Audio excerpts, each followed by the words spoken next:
आजचा आपला उपक्रम आहे नाणी आणि नोटा. नाणी आणि नोटा. आता टीचरांनी तुम्हाला आत्ताच नोटांबद्दल माहिती सांगितली. आलं लक्षात?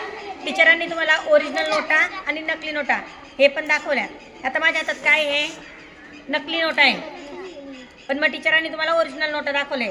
आता आपल्याला बघायची नाणी. इथे बघा. आणि सगळ्यात महत्त्वाचे म्हणजे जुनी नाणी. या ठिकाणी आपण सगळी जुनी नाणी ठेवलेली आहे आणि या ठिकाणी नवीन नाणी आहे. जुनी नाणी म्हणजे नकली नाही. हे आधी आम्ही जेव्हा आलो तेव्हा हे नाणी चालायचे.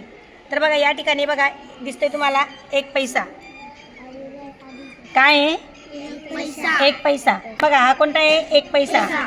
तेव्हाच बघा हा पण राहायचा 1 पैसा.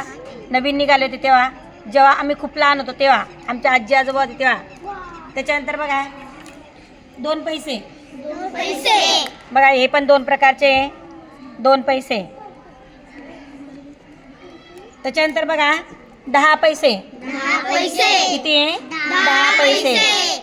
त्याच्यानंतर बघा थोड्या दिवसाने या प्रकारे तयार झाले 10 पैसे. बघा असे निघाले जशी आपली नोटा बदलतात. त्याच्यानंतर बघा 20 पैसे. 20 पण बघा हे पण तुम्हाला 20चा डॉलर दिसतोय.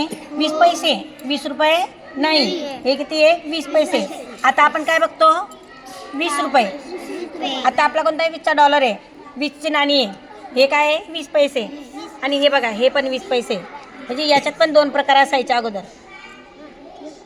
आता ही झाली सगळी जुनी नाणी. याच्यात बघा 25 पैसे जे आता चालत नाही, आधी चालायचे. त्याच्यानंतर 50 पैसे. बघा हे पण 2 प्रकारे. एक नवीन नाणं आहे आणि हे जुनं नाणं आहे. हे 50 पैसे. हे जे इथे ठेवलेले आहे हे सगळे काय आहे? जुनी नाणी. ही सगळी जुनी नाणी. आता आपण इकडे बघा हे नवीन नाणी बघणार आहे.